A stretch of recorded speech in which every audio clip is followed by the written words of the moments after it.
الحمد لله نحمده ونستعينه ونستغفره ونؤمن به ونتوكل عليه ونعوذ بالله من شرور أنفسنا ومن سيئات أعمالنا.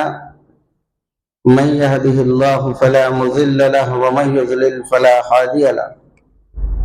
ونشهد أن لا إله إلا الله وحده لا شريك له ونشهد أن محمدا عبده ورسوله. أما بعد، فإن خير الحديث كتاب الله وخير الهدي هدي محمد صلى الله عليه وسلم وشر الأمور محدثاتها وكل محدثة بدعة وكل بدعة ضلالة وكل ضلالة في النار. أعوذ بالله من الشيطان الرجيم من همزه ونفخه ونفسه. بسم الله الرحمن الرحيم. قل يا عبادي الذين أسرفوا على أنفسهم لا تقنطوا من رحمة الله إن الله يغفر الذنوب جميعا إنه هو الغفور الرحيم. صدق الله العظيم. اللهم رب اشرح لي صدري ويسر لي أمري واحلل عقدة من لساني يفقهوا قولي. سبحانك لا علم لنا إلا ما علمتنا إنك أنت العليم الحكيم. గౌరవనీయులైన పెద్దలు, నా శ్రేయాభిలాషులారా, సోదరిమణులారా, సర్వసూత్రములు, సర్వ గొప్పలు, సర్వ పొగడ్తలు ఆ నిఖిల జగతి పరిపోషకుడైన అల్లాహ్ కొరకే. ఆయన తప్ప ఆరాధనకు అర్హుడు లేనే లేడు. కారుణ్యమూర్తి హజరత్ ముహమ్మదు రసూలుల్లాహ్ సల్లల్లాహు అలైహి వసల్లం గారిపై అల్లాహ్ కరుణ, కృప, శాంతి అమితంగా వెదజల్లుగాక. ఆమీన్. అల్లాహుమ్మ సల్లి అలా ముహమ్మద్ వ అలా ఆలి ముహమ్మద్ كما صليت على إبراهيم وعلى آل إبراهيم إنك حميد مجيد. اللهم بارك على محمد وعلى آل محمد كما باركت على إبراهيم وعلى آل إبراهيم إنك حميد مجيد. సహోదరులారా, సోదరిమణులారా, నేను మీ ముందు సూరే జుమర్లోని 53వ వాక్యం పఠించాను. సూర 39 వాక్యం 53. ఇందులో అల్లాహ్ సుబ్హానహు వ తఆలా తన దాసుల్ని ఈ విధంగా వివరిస్తున్నాడు. ఖుల్ యా ఇబాది, ఓ దైవప్రవక్త సల్లల్లాహు అలైహి వసల్లం వారు నా దాసులకు చెప్పండి. ఏం చెప్పాలి? ఖుల్ యా ఇబాది అల్లజీన అస్రఫు అలా అన్ఫుసిహిం లా తఖ్నతు మిన్ రహ్మతిల్లాహ్. పాపం చేసి మీ ఆత్మలకు అన్యాయం చేసుకున్న అల్లా దాసుల్లారా, లా తఖ్నతు మిన్ రహ్మతిల్లాహ్, అల్లాహ్ కారుణ్యం పట్ల నిరాశ చెందకండి. ఇన్నల్లాహ యగ్ఫిరు దునూబ జమీఆ, నిస్సందేహంగా అల్లాహ్ సర్వ పాపాలు క్షమిస్తాడు. ఆయన క్షమించేవాడు, మరి కరుణించేవాడును. సోదరులారా, పాపం జరగటం మానవుడి జీవితంలో సహజం.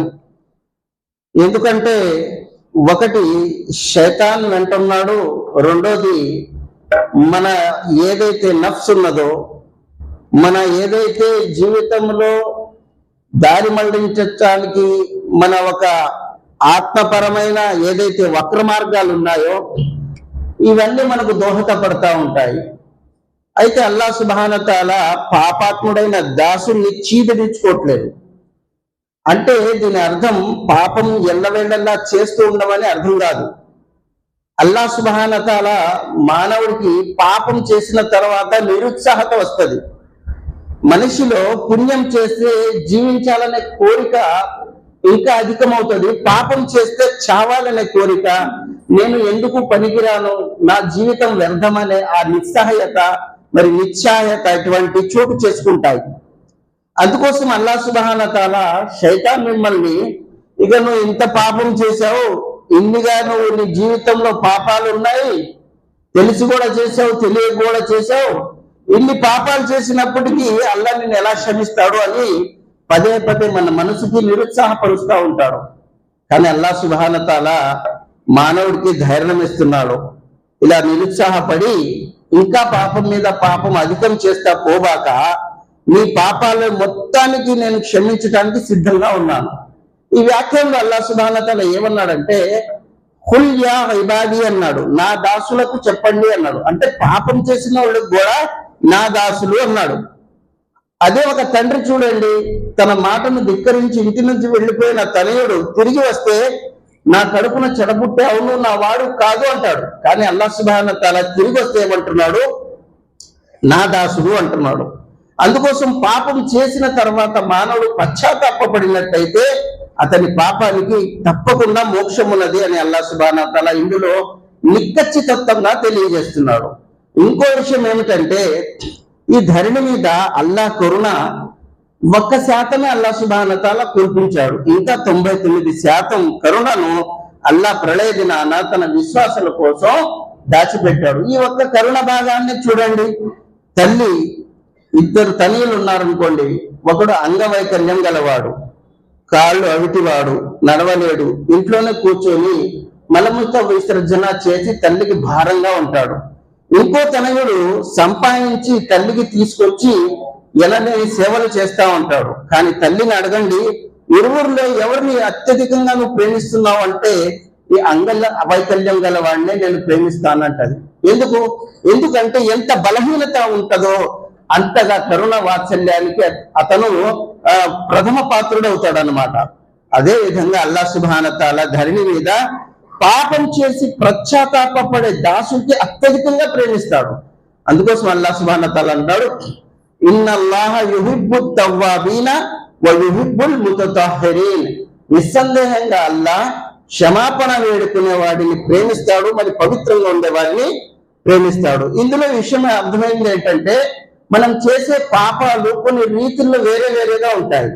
ఒకటి, ఏదైతే షిర్క్ చేస్తున్నాడో మానవుడు, అల్లాహ్తో పాటు ఇతరులను సహవర్తంగా భావిస్తున్నాడో ఆ పాపాన్ని మానవుడు పసిగట్టి వదిలిపెట్టాలి. ఇది అల్లాహ్ సుబ్హానహు వ తఆలా విషయంలో ఘోరమైన పాపం. దీన్ని వదిలిపెట్టాలి. ఎట్టి పరిస్థితుల్లో కూడా అల్లాహ్ షిర్క్ ని ఆమోదించడు. దానికోసం మానవుడు పశ్చాత్తాపడాలి. రెండోది ఏమిటంటే, అల్లాహ్ సుబ్హానహు వ తఆలా ఇచ్చే ఏదైతే ఆదేశాలు ఉన్నాయో వాటిల్లో మానవుడు వక్రకృత్యం చేస్తాడు, వాయు కూడా అల్లాహ్ సుబ్హానహు వ తఆలా మాత్రమే క్షమిస్తాడు. ఇక్కడ ఏదైతే నియమావళి జరుగుతుందో, ముస్లిం సమాజంలో మిమ్మల్ని క్షమించాలంటే, మీ పాప ప్రక్షాళనం కావాలంటే ఒక సిఫారిష్ అవసరం. ఒక అతను మిమ్మల్ని సిఫారిష్ ఉంటే ఈ దువా అల్లాహ్ దగ్గర తీసుకెళ్లి అంగీకరింపబడితేనే మీకు మోక్షం దొరుకుతుంది అని ఈ సిద్ధాంతం కొంతమంది పెట్టారు. ఇస్లాంలో అట్లాంటి సిద్ధాంతం ఏమీ లేదు. అల్లాహ్ సుబ్హానహు వ తఆలా నేరుగా దాసుని క్షమించడానికి సిద్ధంగా ఉన్నాడు.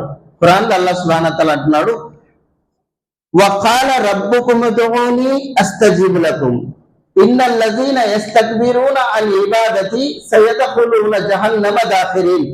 అల్లాహ్ సుబ్హానహు వ తఆలా అంటున్నాడు, ఓ నా ప్రవక్త ముహమ్మద్ సల్లల్లాహు అలైహి వసల్లం వారు నా తరపున నా దాసులకు చెప్పండి, వఖాల రబ్బుకుమ్ ఉదుఊని, అల్లాహ్ మిమ్మల్ని అంటున్నాడు, మీరు నాతో పశ్చాత్తాపపడండి, అస్తజీబ్ లకుమ్, మీ పాపాలను మేము క్షమిస్తాము అంటున్నాడు. అయితే ఇక్కడ మధ్యవర్తి రావటం, ఇంకోళ్ళు సిఫారసు చేయటం, ఇది ఇస్లాం అభిమతం కాదు. దైవప్రవక్త సల్లల్లాహు అలైహి వసల్లం వారు దీనికి ఉదాహరణ ఇచ్చేయమన్నారు. ఒక ముగ్గురు వ్యక్తులు ప్రయాణం చేసి వెళ్తున్నారు. మార్గ మధ్యలో పెద్ద తుఫాన్ గాలివాన వచ్చింది. వాళ్ళు కొండగోలో దాక్కున్నారు. పైన నుంచి ఒక పెద్ద బండరాయి అడ్డుపడిపోయింది. ముగ్గురు ఎంత ప్రయత్నం చేసినా అది బయటకు వెళ్ళటం లేదు. వాళ్ళు ముగ్గురు దువా చేశారు, అల్లాహ్ మేము ఏదైతే మంచి కార్యాలు చేశామో దాని ఫలంగా ఈ ఒక బండరాయిని తొలగించని దువా చేశారు. అల్లాహ్ సుబ్హానహు వ తఆలా వీరు చేసిన పుణ్యకార్యాల ఫలితంగా ఇది సిఫారిషిగా అంగీకరించి ఆ ఒక దువాను స్వీకరించి వాళ్ళకి విముక్తి కలిగించాడు. ఈ గాథ మాకు అల్లాహ్ ప్రవక్త గారు ఎందుకు చెప్పారంటే, ఈ మీరు చేసిన పుణ్యకార్యాలు ఏదైతే గొప్ప కార్యాలు ఉన్నాయో విలువైనవి, ఇవాళ సమాజంలో గడ్డం వదలటం ఒక నామోషిగా మారిందండి. గడ్డం ప్రగతికి అడ్డమైపోయింది. ఇవాళ వాస్తవంగా ఇది గడ్డం ఇస్లాంలో చాలా ఔన్నత్యం గలది. హజరత్ యూసుఫ్ అలైహిస్సలాం గారి గురించి వస్తుంది. ఆయన గడ్డం ఉన్నదా లేదా? గడ్డం ఉండే ఉంటది కదా. ఆయన్ని చూసిన స్త్రీలు ఏమన్నారు? హాష లిల్లాహి మా హాజా బషరా ఇల్లా మలకుల్ కరీం అన్నారు. ఆ స్త్రీలు ఏమన్నారు? మీరు ఎంత అందంగా ఉన్నారంటే, హాష లిల్లాహ్, అల్లాహ్ సాక్షిగా ఈయన మనిషి కాదన్నారు. మలకుల్ కరీం, గొప్ప దైవదూత అయినా అంత అందంగా ఉన్నాడు. మమ్మల్ని చూసారని అంటారు, గడ్డం కొరికించిన వాళ్ళు చూసారని అన్నారు. ఎంత బాగున్నారండి అని. ఆయన గడ్డంతో అంత అందంగా ఉన్నాడు. ఖురాన్ అంటుంది అంత అందంగా ఉన్నాడండి. ఇవాళ అందం కోసం మనం గుర్తించుకొని తిరుగుతున్నాం. అల్లాహ్ సుబ్హానహు వ తఆలా అంటున్నాడు, ఎవరైతే గొప్ప కార్యం చేస్తారో, సమాజానికి వ్యతిరేకంగా ఇవాళ ఒక గొప్ప పుణ్య కార్యం చేసి, అల్లా ఈ కార్యం నీకోసం చేశానల్లా, దీని పరంగా నా ఈ సమస్యను దూరం చేయాలంటే తప్పకుండా అల్లాహ్ సుబ్హానహు వ తఆలా స్వీకరిస్తాడు. అందుకోసం సమాజంలో డబ్బు ఖర్చు పెట్టడం ఇస్లాంలో ఎక్కడ కూడా లేదు. ఇవాళ నయాజులని, ఏవేవో అరటిపండుని, కొబ్బరికాయలని, ఇట్లాంటి ఏవైతే చేస్తున్నారో ఖర్చు లేని విషయం ఇది. ఇస్లాం అంటే ఏమిటి? ఖర్చు లేనిది. అదే మీరు కాస్త ముందుకు వెళ్ళి చూస్తే క్రైస్తవ సమాజంలో మధ్యవర్తి ఒక వ్యక్తి ఉండాలి. నేను క్షమిస్తేనే అల్లాహ్ క్షమిస్తాడు, దైవం క్షమిస్తాడు. ఇట్లాంటి ఇస్లాంలో లేదు. ఇట్లా వస్తే ఇస్లాం శిక్ష కూడా చెప్తుంది. ఏం శిక్ష? ఒక వ్యక్తి 199 మందిని హతమార్చాడు.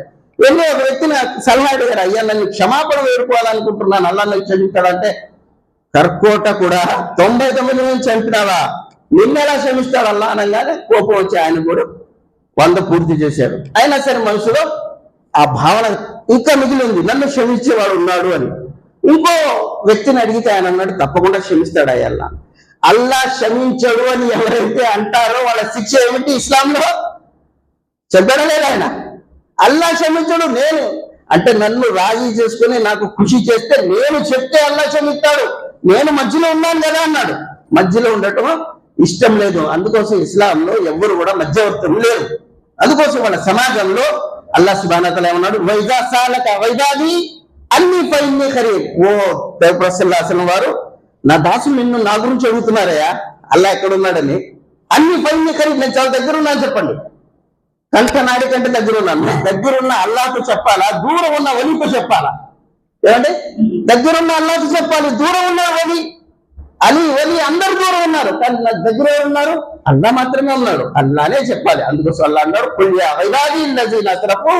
అలా అన్ఫుసిల్లా తఖ్నతు మిర్ రహ్మతిల్లా, పాపం చేసి నిరుత్సాహపడిపోయిన నా దాసులారా, ఇక పాపం నుంచి మీరు ఆగిపోవటానికి ఒప్పందం చేసుకోండి. మిమ్మల్ని గతించిన జీవితంలో ఎన్నైతే పాపాలు ఉన్నాయో అన్ని ఒక్క క్షణంలో క్షమించడానికి సిద్ధంగా ఉన్నారు.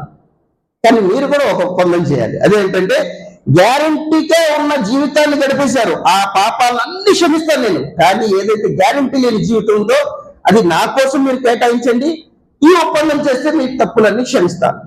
కనుక సోదరులారా, అల్లాహ్ సుబ్హానహు వ తఆలా మలినమైన వస్త్రాలను కడగటం మరి ఎట్లాగైతే శుభ్రమైపోతాయో అట్లాగే మానవుడు చేసిన పాపాలు కూడా శుభ్రం చేయడానికి అల్లాహ్ సుబ్హానహు వ తఆలా సిద్ధంగా ఉన్నాడు. కానీ షరతు ఏమిటంటే మానవుడు పశ్చాత్తాపపడాలి, తౌబతన్ నసూహా.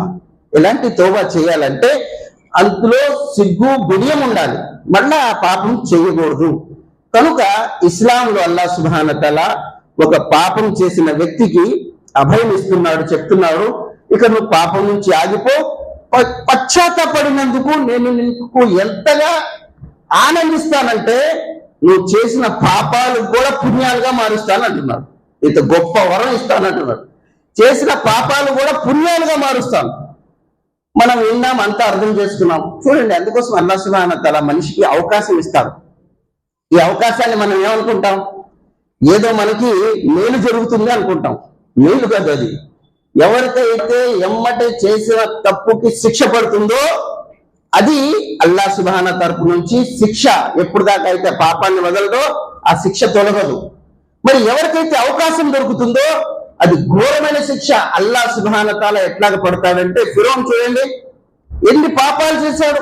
ఆ తర్వాత హజరత్ మూసా అలైహిస్సలాం వారు తీసుకొచ్చిన సూచనలన్నీ చూసిన తర్వాత కూడా ఏమన్నాడు, ఒప్పుకోలేదు. కానీ అల్లాహ్ సుబ్హానహు తఆలా చివరిగా ఎటువంటి శాస్తి ఇచ్చాడంటే సమాజం మొత్తం ఆ ఒక శిక్షను ఇప్పుడు కూడా అనుభవిస్తూ ఉంటది. ఇప్పుడు కూడా ఆ శిక్ష వలయంలో అతని దేహం ఇరుక్కొని ఉన్నది అని అల్లాహ్ సుబ్హానహు తఆలా చూపించాడు. కారణం ఏంటి? ఇన్ని సూచనలు చూసిన తర్వాత కూడా మారకపోవటం. కనుక సోదరులారా, అల్లాహ్ సుబ్హానహు తఆలా ఇచ్చిన గడువును చివరి గడువుగా భావించాలి. మన జీవితం ఎప్పుడు ముగిస్తుందో తెలియదు. హారతి కర్పూరంలో ఎప్పుడైనా హరింప చేయొచ్చు.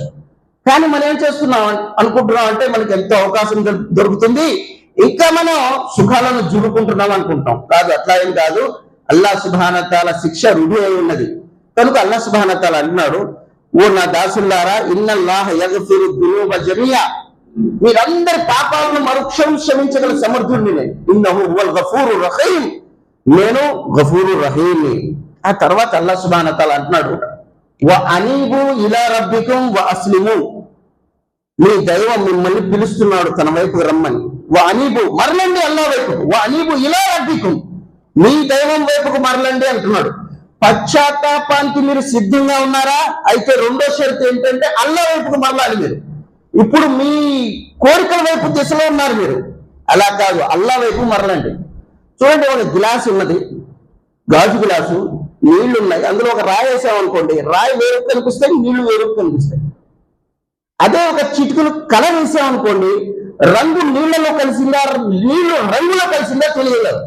అల్లా అంటున్నాడు ఈ విధంగా మారండి మీరు అంటున్నాడు. మేము ఎలాగా ఇస్లాంలో వచ్చి కూడా వేరుగా ఉంటాం మనం, ఇస్లాం వేరు మనం వేరు, ఇటువంటి భావన ఇస్లాం జరగదు. అందుకోసం అల్లా అంటున్నాడు యా అయ్యుహల్లజీన ఆమను దుఖులు ఫిస్సిల్మి కాఫా, ఓ విశ్వాసులారా పరిపూర్ణంగా విశ్వాసంలో మీరు ప్రవేశించండి. అంటే ఏంటి అర్థం? ఇస్లాంలో వచ్చి కూడా మీరు అపరిపూర్ణంగా ఉంటారు, సగంలోనే ఉంటారు, పూర్తిగా రండి.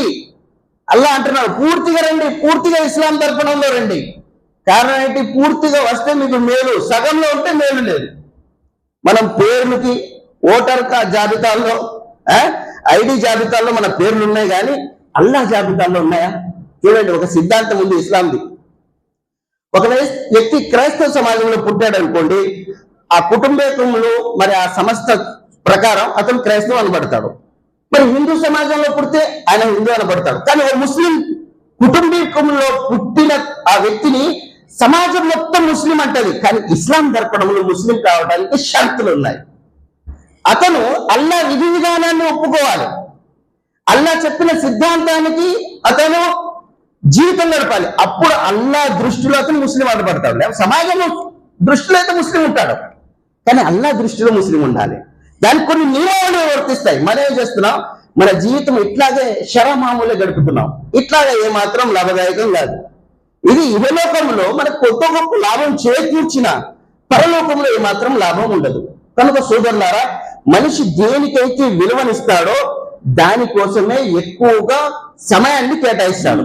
ఉదాహరణకి ఒక వ్యక్తి పొలంలో పనిచేస్తున్నాడండి, తన విలువైన పెన్ను 500 రూపాయలు కింద పడిపోయింది. వెళ్తున్నాడు, దారిలో పని ముగించుకొని గుర్తుకొచ్చింది, పెన్ను లేదు. అరే పొలంలో పడిపోయింది కదా, వెళ్ళి ఎతుకుదామని ముందుకు వెళ్తున్నాడు. లేదు, ఇంటికాడ నుంచి ఫోన్ వచ్చింది. ఏమని? అయ్యా, మీరు బక్రీద్కి తీసుకొచ్చిన బక్రా ఏదైతే పెట్టారో ఆ గొర్రెపోతు పారిపోయిందండి, బావిలో పడిపోయిందండి, రక్షించాలి అని. ఇప్పుడు చూడండి, పెన్ను కూడా అయిందే, గొర్రె కూడా అయిందే. దేనికోసం వెళ్తాడు? 500 పెన్ను కోసం వెతకడానికి వెళ్తాడా? లేకపోతే 10,000 గొర్రె కోసం వెళ్తాడా? 500 పెన్ను వదిలేస్తాడు, 10,000 గొర్రె కోసం వెళ్తాడు. ఎందుకంటే గుర్తించాడు. సోదరులారా, చిన్నపాటి జీవితాన్ని మనం ఆఖరి ప్రళయదినం కోసం వదలలేకపోతున్నాం. ప్రళయం ఏమంటుంది, పరలోకం ఏమంటుంది? అది పదిలంగా ఉండేది, అది నిత్యచిత్తమైన జీవితం. ఇది ఎప్పుడైనా వదిలిపోయే జీవితమే. దీన్ని మనం వదలలేకపోతున్నాం, దాన్ని అయితే వదిలేస్తున్నాం. ఎందుకంటే మనం దాన్ని గుర్తించరా. ఆయన గుర్తించాడు, పెన్ను 500ది, మరి గొర్రెపోతూ 10,000ది, 10,000 ఎక్కువ అవుతుంది అని. కనుక సోదరులారా, ఈ జీవితం గడపాలనుకున్నా మరి కోరుకున్నా ఏం చేసినా సరే దీన్ని మాత్రం వదిలిపెట్టాల్సిందే. దీనికోసం మనం అల్లా ధర్మాన్ని వదిలేస్తున్నాం. అల్లా ఏమంటున్నాడు? వా అనీబు, అల్లా మిమ్మల్ని అంటున్నాడు రండి. వా అనీబు ఇలా రబ్బికు, అల్లా మార్గంలో రండి. ఏదైతే శైతాన్ మార్గంలో మనం పయనిస్తున్నామో, కోరికల జీవితాన్ని కళ్ళెంలోని గుర్రమైన పరుగులు తీస్తున్నామో ఆ జీవితాన్ని వదిలిపెట్టాలి. అల్లా అంటున్నాడు వదిలిపెట్టాలి, నా వైపుకు రండి. రోజుకి 5 సార్లు పిలుస్తున్నాడు, హయ్య అలల్ ఫలాహ్, దీని వైపుకు రండి అని. ఎవరైనా వస్తున్నారా? వచ్చేవాళ్ళు ధన్యవంతులు, భాగ్యవంతులు, దాని విలువ పరలోకంలో తెలుస్తుంది. కానీ అల్లా అంటున్నాడు వానీబు ఇలా రబ్బికుం వాస్లిము, నా వైపుకు రండి అంటున్నాడు. వచ్చి ఏం చేయాలి? వాస్లిము, మీరు విధి విధానాన్ని అనుసరించే ముస్లింల జాబితాలో చేరండి, విధానాన్ని పాటించే వారిలో ఉండండి. అందుకోసమే అరబీ ఒక లెక్క ప్రకారం ముస్లిం అంటే ఆ వంటకి అంటారు, ఏ వంట ముక్కులో అయితే కళ్ళెం ఉంటుందో దాని యజమాని నడిపించాలనుకోండి నడుస్తుంది, కూర్చోబెట్టాలని కూడా కూర్చుంటుంది, ఆగితే ఆగుతుంది, నడవమంటే నడుస్తుంది. దాన్ని ఏమంటారు? ముస్లిం అంటారు. మనం ఇష్టం వస్తే మన పెళ్లిళ్ళు చూడాలి, మన ఫంక్షన్లు చూడాలి, అక్కడ మన ఇష్టం వచ్చినట్టు జీవితం. అక్కడ అల్లా ఆదేశించారా, రసూల్ గారు అనుమతించారా? ఏమీ లేదు. ఏంటంటే ఇప్పుడు నా దగ్గర బలం ఉంది, ఇప్పుడు నా దగ్గర శక్తి ఉంది, నా దగ్గర ధనం ఉంది, నా దగ్గర కోరికలను అనుసరించే మంచి బలం, మరి ఆలోచనలు ఉన్నాయి. ఇవన్నీ ఇచ్చినోడు ఉన్నాడా లేదా? ఇవన్నీ ఇచ్చినోడు ఉన్నాడా లేదా? చూస్తున్నాడా? ఆ ఇవన్నీ ఇచ్చినోడేవాడు? వాణివు ఇలా రబ్బికు మీ దైవం అలా అంటున్నాడు. మీ దైవం ఉన్నాడు ఆయన. ఇవన్నీ లేనప్పుడు నీకు ఇచ్చినప్పుడు, ఉన్నప్పుడు తీసుకోవడం తరం కాదా? ఏమండి, ఒక కొండ మీదకి రాయి తీసుకెళ్ళడం ఇబ్బంది అవుతుందండి, పైనుంచి తోస్తే తొందరగా సులువు వచ్చేస్తుందండి. ఇప్పుడైతే మన దగ్గర ఉంది, లాక్కోవడం చాలా సులువు. ఆయనకి ఎంత సంపాదించాం, ఎంత కూడబెట్టుకున్నాం అలా తెలీదా? ఎట్నుంచి వచ్చిందో ఎట్లాగా తీయాలో అల్లాకు అంతా తెలుసు. అందుకోసం అల్లా అంటున్నాడు, వాణిబు ఇలా రబ్బికు అస్లిము, మీరు విధి విధానాన్ని పాటించండి.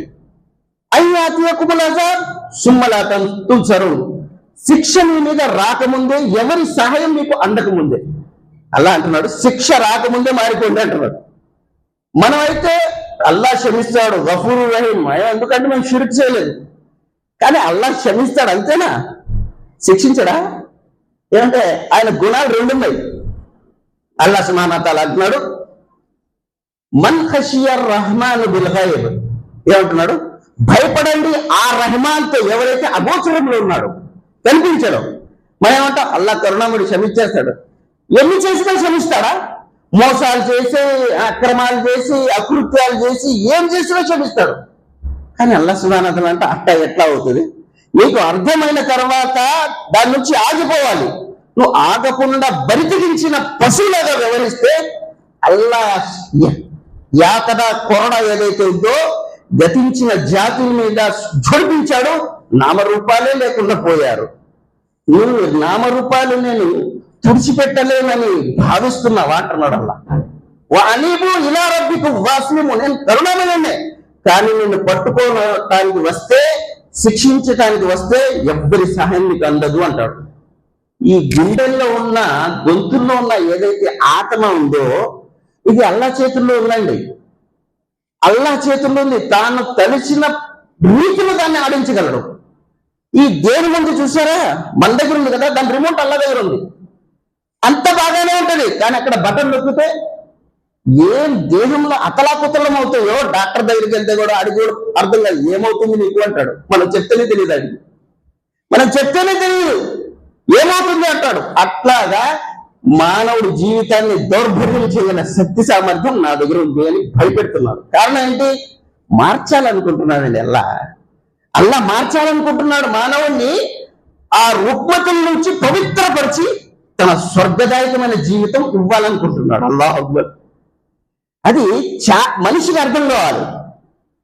ఒక వ్యక్తి ఎయిర్పోర్ట్కి వెళ్ళాడండి, ప్లేన్ ఎక్కబోతున్నాడు.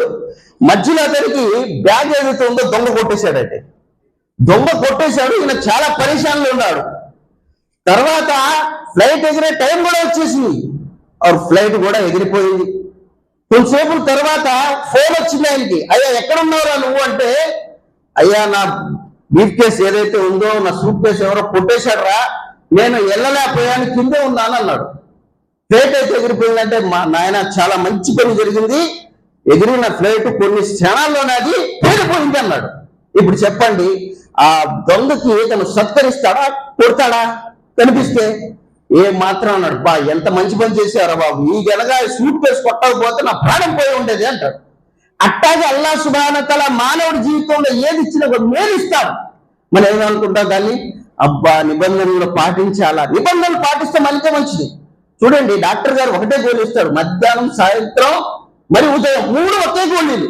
ఎన్నిసార్లు నమాజ్ చేయాలి అనుకుంటాడు, కానీ గోళీలు ఒకటే, 10 బాగా చేస్తాయి. అలాగే అల్లా సుబ్హానహు వ తఆలా నియమావళి పాటిస్తే మనిషి జీవితంలో ప్రశాంతత ఉంటుంది. అందుకోసం అల్లా సుబ్హానహు వ తఆలా అన్నాడు, వఅనీబు ఇలా రబ్బికుం వఅస్లిము లహు మిన్ ఖబ్లి అన్ యాతియకుముల్ అజాబు సుమ్మ లా తుంసరు వత్తబిఉ అహ్సన మా ఉన్జిల ఇలైకుం మిన్ రబ్బికుం మిన్ ఖబ్లి అన్ యాతియకుముల్ అజాబు బగ్తతన్ వఅంతుం లా తషూరున్. అల్లా అంటున్నాడు, రారా మీరు నా వైపుకి, మీ ఇష్టం వచ్చి మీరు జీవితంలో గడుపుతారా? ఇంకా మీకు అవకాశం ఇవ్వాలనుకుంటున్నారు మీరు, అయితే వినండి. అల్లా అంటాడు, వత్తబిఉ అహ్సన మా ఉన్జిల ఇలైకుం మిన్ రబ్బికుం, మీరు అనుసరించండి మేము అవతరింపజేసిన ఖురాన్ గ్రంథంలోని మంచి విషయాలను, ఏదైతే ఖురాన్ ఉన్నదో దాని దర్పణంలో మీరు జీవితం గడపండి.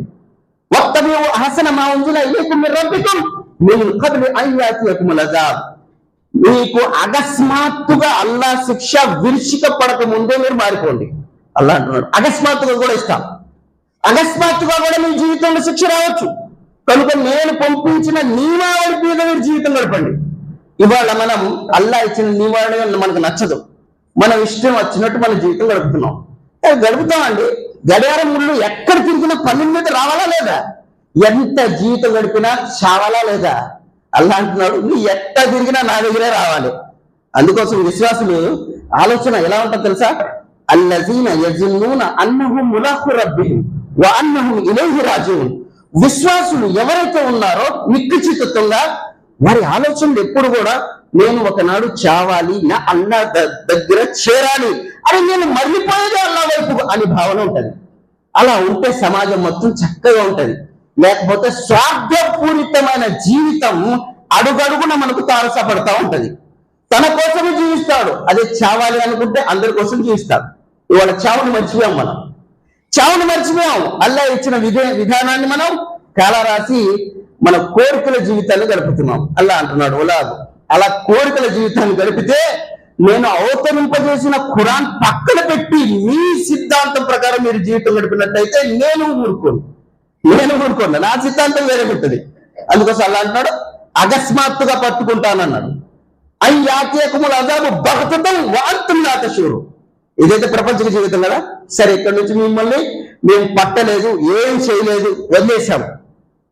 అంతకూల నఫ్సు యా హసరత అలా నా ఫర్రతు ఫీ జమ్మిల్లా ఇన్ కుంతు లమిన సాఖిరీన్. ప్రళయ దినం వచ్చినప్పుడు, చచ్చిన తర్వాత వస్తావు కదా నా దగ్గర, అప్పుడు నువ్వు చేసిన వ్యవహారాన్ని చూసుకొని నువ్వు ఏం చేస్తావు తెలుసా? అంతకూల నఫ్సు యా హసరత. ప్రతి మానవుడు తాను చేసిన కార్యాలు చూసుకుని అంటాడు అన్న హసరత, అయ్యో కాష్, అయ్యో నేను అల్లా విషయంలో అశ్రద్ధ చెయ్యకపోతే ఎంత బాగుండేది, నేను అల్లా వ్యాఖ్యల పట్ల అవహేళన చేయకపోతే ఎంత బాగుండేది అని అప్పుడు రోధిస్తాడు.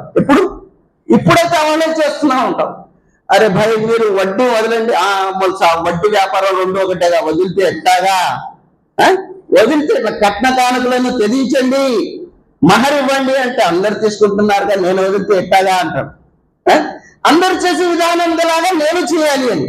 కనుక సోదరులారా, ఈ విధానం నచ్చదు. అల్లా అంటున్నాడు అది తక్కువ యా హసరత అలా మా ఫర్రతు ఫీ జంబిల్లాహ్ వ ఇన్ కుంతు లమిన సాఖిరీన్. అయ్యో నేను అల్లా విషయంలో అశ్రద్ధ చేయకపోతే. అంతా వింటాం, రంజాన్ మొత్తం విన్నాం, బక్రీద్ కూడా వస్తుంది, అప్పుడు కూడా వింటా ఉంటాం. ఆచరణ ఎవరు చేయాలి? దైవదూతలు వచ్చి చేయాలా? ఏమంటే ఆచరణ ఎవరు చేయాలి? మన తర్వాత వచ్చే తరాలు చేయాలా? అది కూడా మనమే చేయాలండి. ఎవరికైతే స్వర్గం కావాలో వాళ్ళే ఆచరణ ఎవరు చేయాలి. అందుకోసం అల్లా అంటున్నాడు అన్ తకూల నఫ్సు యా హసరత అలా మా ఫర్రతు ఫీ జమ్మిల్లాహి వ ఇన్ కుంతు లమిన సాఖిరీన్ ఔ తకూల లవ్ అన్నల్లాహ హదాని లకుంతు మినల్ ముత్తఖీన్. ప్రళయ దినాన అల్లా సమక్షంలో అంటాడు దాసుడు, వాళ్ళ నాకు సన్మార్గం ప్రసాదించి ఉంటే ఎంత బాగుండేది, నేను కూడా సత్పురుషుల్లో చేరిపోయేవాడు కదా అని అక్కడ అంటాడు. ఏమంటే ఇది సన్మార్గం కాదా? వివరించేది విషయాలు మంచివి కాదా? అన్ని విన్నా కదా మనం. అక్కడ అంటాడు ఔ తకూల లవ్ అన్నల్లాహ హదాని లకుంతు మినల్ ముత్తఖీన్. అయ్యో అల్లా నాకు హిదాయత్ ఇస్తే, సన్మార్గం చూపిస్తే దాని మీద నేను నడిచి అక్కడికి వచ్చేవాడిని కదా. అల్లా సత్పురుషులు చూడు స్వర్గం వెళ్తున్నారు, అలా చేరిపోవాడిని కదా అని అంటాడు. అల్లా ఇవన్నీ ఇక్కడ ఎందుకు చెప్తున్నాడు? నువ్వు అక్కడ ఇవి చెప్తావు, చెప్పకుండా ఇక్కడ సరిచేసుకో. అక్కడ అన్ని చెప్తావు, నేను వింటాను కానీ లాభం ఉండదు. అన్ని నీకు ఇక్కడ ఖురాన్లో తెలియజేశాను. ఔ తకూల లవ్ అన్నల్లాహ హదాని లకుంతు మినల్ ముత్తఖీన్ ఔ తకూల హీన తరల్ అజాబ లవ్ అన్న లీ కర్రతన్ ఫాకున మినల్ ముహ్సినీన్. కఠినమైన శిక్ష అక్కడ దుర్మార్గులకు అల్లా శిక్షిస్తా ఉంటే అది చూసి అంటాడు ఔ తకూల హీన తరల్ అజాబ్ లవ్ అన్న లీ కర్రతన్ ఫాకున మినల్ ముహ్సినీన్. అల్లా ఒక్క అవకాశం వల్ల ఈ ఇహలోకంలో వెళ్ళి ఎంత సత్పురుషుడు అవుతానంటే నువ్వు చూసి నన్ను ముందుగా స్వర్గం వేస్తావు. అల్లా అంటాడు అచ్చా ఇక అవకాశం వాళ్ళ నీకు. వివాహంకి అర్థమైంది, మంచి చెడ్లు, సంపాదనకి అర్థమైంది, బిల్డింగ్ కట్టుకునేటప్పుడు అర్థమైంది, వ్యవహారాలు చేసేటప్పుడు అర్థమైంది. ఈ వయసులో ఇల్లు చేసుకున్నావు, ఒక్క హిదాయతే అర్థం కాలేదా? ఒక్క ఇస్లామే అర్థం కాలేదా? ఏమైనా ఇది గట్టిగా ముడేసిందా? నువ్వు తీరిపోయింది, లేట్ అయిపోయింది, చావచ్చింది అని 3 సార్లు చెప్తున్నారు, తెలుగులో చెప్తున్నారు, ఉర్దూలో చెప్తున్నారు. అరటి పండు ఒలిచి నోటి దగ్గర పెట్టున్నాడు, పెడితే తిని గాండ్రిస్తున్నావు కానీ దాని మీద ఆచరించడానికి సిద్ధంగా లేవు కదా, నువ్వు మళ్ళా నీ గురులో పంపించాలా? అల్లా అంటాడు బలా హజ్జాత్ ఆయాతి, నా వ్యాఖ్యలు నీ దగ్గర రాలేదా అంటాడు. ఎన్ని వ్యాఖ్యలు వెళ్ళలేదని మేము, ఎన్ని వ్యాఖ్యలు వెళ్ళా, ఎన్ని వృత్తాంతాలు తెలియలా, అన్ని మా బుఖారీ మా ముస్లిం బిడ్డల్లాగా ఉన్నాం మనం, అన్ని తెలుసు. ఏమో చెప్తే చక్కని మనం చెప్తాం. అల్లా అంటాడు బలా హజ్జాత్ ఆయాతి ఫకజ్జబత బిహా, వాటిని నువ్వు తిరస్కరించావు. ఎన్నైతే తెలిసినాయో దాని మీద ఆచరణ ఎక్కడ చేసామండి మేము? లేదు మొదలు సార్, ఇంకా ఉడుకు రక్తం కదా, టైం ఉన్నది, తర్వాత మారుతాం. ఒక పెద్ద మనిషి దగ్గర ఒక వ్యక్తి వెళ్ళి అడిగాడంటే, ఏమంటే నేను మారాలనుకుంటున్నా, ఒక టైం చెప్పండి అన్నాడు. ఆయన అన్నాడు చావుకు ఒక రోజు ముందు మారరా బాబు అన్నాడు. చావుకు ఒక రోజు ముందు మారితే సరిపోతుంది, చావు ఎప్పుడు వస్తుంది అన్నాడు. అదే డేట్ లేదు అక్కడ అన్నాడు. డేట్ లేదు, ఇప్పటి నుంచి మారిపో. కనుక సోదరులారా, గతించిన జీవితం గతించిపోయింది, కానీ ఈ జీవితంలో ఏదైతే అవకాశం ఉందో దాని మీద కాస్త యోచిద్దాం. ఎందుకంటే తిరిగి దైవం దగ్గరికి వెళ్ళాలండి. ఇక్కడ దాక్కునే విషయాలు ఎక్కడ ఏమీ లేవు. అందుకోసం అల్లా అంటున్నాడు యా మాషరల్ జిన్ని వల్ ఇన్సి ఇన్ ఇస్తతాతుం అన్ తన్ఫుజు మిన్ అఖ్తారిస్ సమావాతి వల్ అర్ది ఫన్ఫుజు లా తన్ఫుజున ఇల్లా బిసుల్తాన్. అల్లా అంటున్నాడు ఓ జిన్నాతుల్లారా, ఓ మానవుల్లారా, మీరు అల్లా పట్టు నుంచి తప్పించుకొని పారిపోవాలనుకుంటే ఆకాశ మంచులో నుంచి పారిపోయి చూడండి. నా కన్ఫ్యూజన్ ఇల్లా బిసుల్తాన్, మీకు అంత బలం లేదు. మరి అంత బలం లేనప్పుడు ఎందుకు ఎట్లాంటి చేష్టలు చేస్తున్నారు? మారడం ఏం మీకు ఆటంకం పరిచింది అంటాడు. కనుక సోదరులారా, అల్లా కరుణామయుడు, కటాక్షీలుడు. కానీ దాంతో పాటు వ్యవహారాన్ని, ఏదైతే అల్లా ఇచ్చిన జీవితం ఉందో దాంట్లో సుఖాలు జురుకొని అల్లా విషయాలను మనం ఆదమరిచి అశ్రద్ధ చేసి గర్వించి వాటిని వదిలితే అల్లా సుబ్హానహు వ తఆలా ఊరుకోడండి. కనుక ప్రళయ దినాన ఒక చిన్న విషయం చెప్పి నా ప్రసంగాన్ని ముగిస్తాను. ఈసా అలైహిస్సలాం వారు, ఈసా అలైహిస్సలాం వారు ఒక గొప్ప ప్రవక్త. ఆయన గారు అల్లా సమక్షంలో ప్రళయ దినాన వాదిస్తాడనమాట. వాదించడం ఏంటంటే సమాజం మొత్తం వస్తుంది. అల్లా దగ్గర అంటాడు